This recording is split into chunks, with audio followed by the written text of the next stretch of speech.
আল্লাহর ওলি যখন মরুভূমিতে পানির খুঁজে অস্থির হয়ে পড়লেন, হঠাৎ করে তিনি নজর করে দেখলেন একটা কূপ দেখা যায়।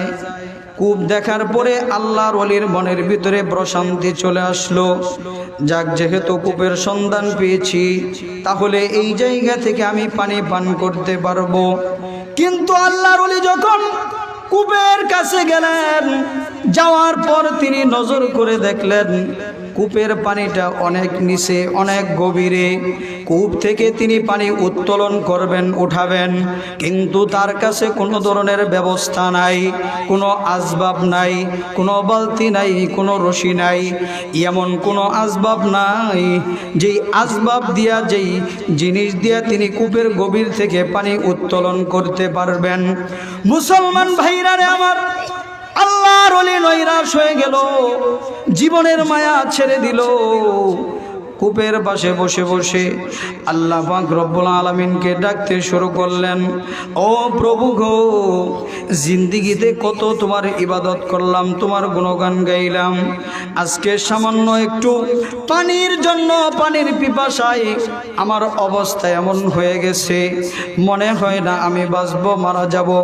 হঠাৎ করেই আল্লাহর ওলি নজর করে দেখেন দূর থেকে ছোট একটা মেয়ে হাঁটি হাঁটি পা পা করে তার দিকে আসতেছে।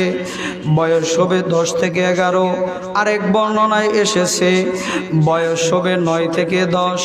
ওই মেয়েটাকে দেখে আল্লাহর ওলির মনের ভিতরে আবার একটু প্রশান্তি আসলো।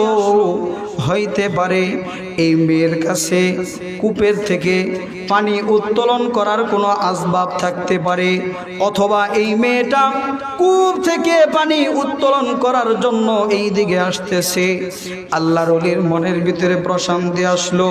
যখন ওই ছোট্ট মেয়েটা কূপের কাছে আসলো, আসার পর আল্লাহর ওলি নজর কইরা দেখে ওই মেয়েটার হাতে কূপ থেকে পানি উত্তোলন করার মতো কোনো আসবাব নাই।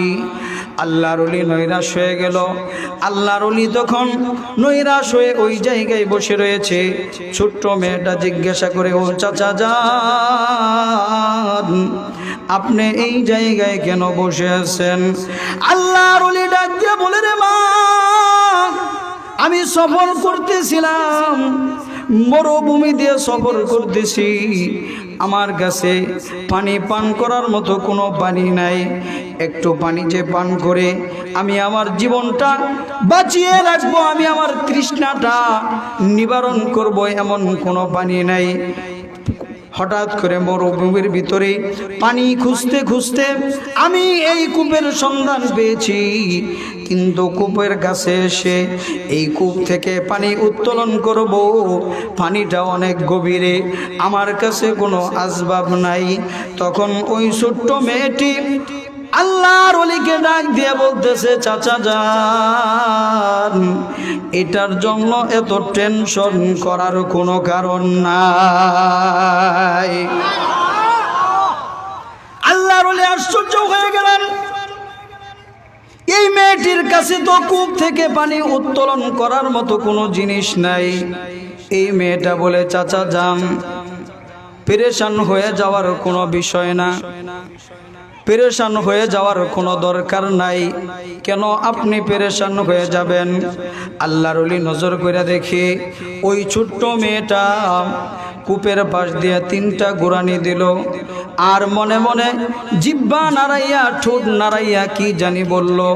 3টা গোরানি দেওয়ার পরে ওই ছোট্ট মেয়েটা যখন তার মুখ থেকে একটু লালা কূপের ভিতরে ফেললো, সাথে সাথে কূপের গভীর থেকে পানি উপরের দিকে উঠে উতলাইতে উতলাইতে পানি পড়তে শুরু হয়ে গেল।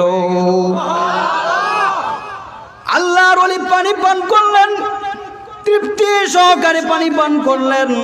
পানি পান করার পরে ওই মেয়েটা চলে যাইতেছে। আল্লাহর ওলি ডাক দিয়ে বলে, মামুনি আমি তো আল্লাহ পাক রব্বুল আলামিনের বহুত ইবাদত করি, জিন্দিগিতে অনেক ইবাদত করেছি। আমি কূপের পাশে এসে দীর্ঘক্ষণ অপেক্ষা করলাম, কিন্তু কূপ থেকে আমি পানি উঠাইতে পারলাম না। আমার কাছে কোনো আসবাব নাই, কোনো জিনিস নাই, কিন্তু তুমি কূপের পাশ দিয়ে 3টা চক্কর লাগাইলা, তোমার জবান থেকে একটু থুতু তুমি কূপের ভিতরে ফালাইলা। ফালানোর সাথে সাথে আল্লাহ পাক রব্বুল আলামিন কূপের গভীর থেকে পানি উপরে উঠাইয়া দিল। এ মামুনি তুমি কি আমল করো, এমন তুমি কি আমল করো যে আমলের কারণে আল্লাহ পাক রব্বুল আলামিন তোমার জবানের ভিতরে এত পাওয়ার দিয়ে দিছে। জবান থেকে বিড়বিড় কইরা তুমি কি পড়লা, বিড়বিড় কইরা তুমি কি বইরা তোমার জবান থেকে একটু থুতু তুমি কূপের ভিতরে ফালাইলা। আর এই কূপ থেকে গভীর পানি থেকে গভীরে যেই পানি ছিল সেই পানি উপরের দিকে চলে আসলো।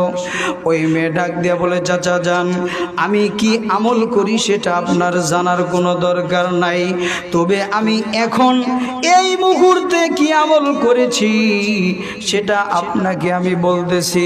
আমি 3বার দরুদ শরীফ পড়ে 3টা চক্কর দিয়ে আমি আমার জবান থেকে একটু থুতু কূপের ভিতরে ফেলেছি। আল্লাহ পাক রব্বুল আলামিন হয়তোবা এই দরুদ শরীফের বদলেতেই কূপের গভীর থেকে পানি উপরে উঠাইয়া দিছি।